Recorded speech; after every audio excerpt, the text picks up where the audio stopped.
નમસ્કાર ફ્રેન્ડ્સ, ફરીથી આપ સૌનું નવા વિડીયોમાં સ્વાગત છે। હું છું જ્યોતિકા વસાવા અને આજે આપણે આવી ગયા છીએ જૂનાગઢ। જૂનાગઢ એટલે સંતોની ભૂમિ, સાધુઓની ભૂમિ અને દેવોની ભૂમિ। અને આ ભૂમિમાં એવી જગ્યાઓ આવેલી છે જેના દર્શન માત્રથી પોઝિટિવ એનર્જી આપણે અનુભવી શકીએ છીએ। તો ચાલો ફ્રેન્ડ્સ, આજે હું તમને આ વિડીયોના માધ્યમથી જૂનાગઢમાં આવેલા દામોદર કુંડ, નરસિંહ મહેતાનો ચોરો અને મુચકુંદ ગુફાના દર્શન કરાવું। તો ફ્રેન્ડ્સ, અહીંથી અમને રિક્ષા મળી ગઈ છે અને અમે બધા બેસી ગયા છીએ। સૌ પ્રથમ અમે આવી ગયા દામોદર કુંડ। દામોદર કુંડ વિશે તમને જણાવું તો આ કુંડની સ્થાપના સ્વયં બ્રહ્માજીએ પોતાના કમંડળમાંથી કરી અને કહેવાય છે કે શ્રી કૃષ્ણએ એટલે કે દામોદર ભગવાને પોતે નરસિંહ મહેતાનું સ્વરૂપ ધારણ કરીને નરસિંહ મહેતાના પિતાનું અસ્થિ વિસર્જન આ કુંડમાં કર્યું હતું। તેમજ શ્રી કૃષ્ણનું અસ્થિ વિસર્જન પણ આ કુંડમાં કરવામાં આવ્યું હતું। અને હા, આ કુંડમાં અસ્થિ વિસર્જન પછી 2 કે 3 દિવસમાં જ ઓગળી જાય છે। આ કુંડની સામે જ દામોદર મંદિર આવેલું છે। કહેવાય છે કે આ કુંડમાં નરસિંહ મહેતા રોજ સ્નાન કરવા માટે આવતા હતા। દામોદર કુંડની સામે જ રેવતી કુંડ પણ આવેલું છે અને રેવતી કુંડની સામે મુચકુંદ ગુફા।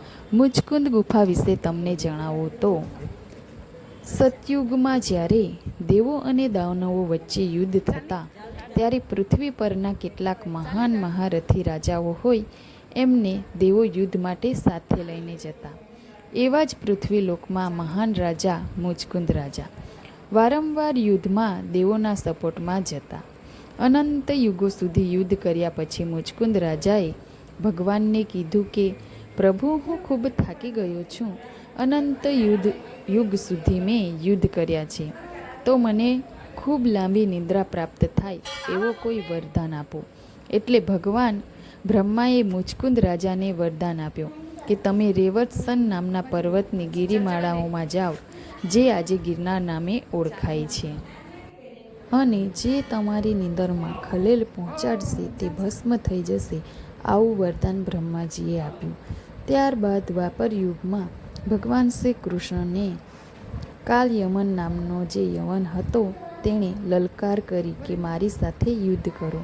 ભગવાન શ્રી કૃષ્ણને ખબર હતી કે આને વરદાન છે કે એનાથી કોઈ હારી શકશે નહીં, તેથી ભગવાન શ્રી કૃષ્ણએ રણમાં આવ્યા અને ત્યાંથી રણ છોડીને ભાગ્યા અને આ ગુફામાં આવીને સંતાઈ ગયા અને પોતાના ખભાની ખામડી મુચકુંદ સૂતા હતા એમના પર ઓઢાડી દીધી, જેથી કાલ યમન શ્રી કૃષ્ણ જાણીને મુચકુંદ રાજાને લાત મારી અને મુચકુંદ રાજાની નિંદરમાં ખલેલ પહોંચી, જેથી કાલ યમન ભસ્મ થયો।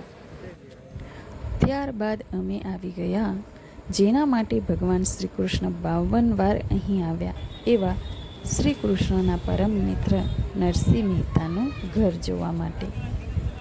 ગેટની અંદર પ્રવેશતા જ અમને અહીં અસલ રાસ ચોરો જોવા મળ્યો, જેમાં નરસિંહ મહેતાને શ્રી કૃષ્ણએ રાસ બતાવ્યું હતું। ત્યારબાદ અમે આવી ગયા મંદિરમાં, જ્યાં નરસિંહ મહેતાએ પોતાનું જીવન વ્યક્ત કર્યું। તો અહીં આપણને નરસિંહ મહેતા, શામળિયા શેઠ તેમજ દ્વારિકાધીશના દર્શન થઈ જાય છે। ત્યાં જ બાજુમાં નરસિંહ મહેતાની પ્રતિમા તેમજ નરસિંહ મહેતાના જીવનશૈલીને દર્શાવતા ચિત્રો તમને જોવા મળી જશે। તો ગાઈઝ, તમે પણ જૂનાગઢ આવો તો અહીં જરૂરથી આવજો। તો ગાઈઝ, આજના વિડીયોમાં આટલું જ। વિડીયો તમને કેવો લાગ્યો કમેન્ટમાં જરૂરથી જણાવજો, ને જો વિડીયો સારો લાગ્યો હોય તો લાઈક કરી દેજો, શેર કરી દેજો, અને હા, જો અમારી યુટ્યુબ ચેનલ પર નવા હોય તો અમારા યુટ્યુબ ચેનલને સબસ્ક્રાઈબ કરી દેજો, જેથી કરીને આવા જ નવા વિડીયો તમને અમારા યુટ્યુબ પર જોવા મળી જાય। તો ગાઈઝ, મળીએ નેક્સ્ટ વિડીયોમાં, ત્યાં સુધી આવજો।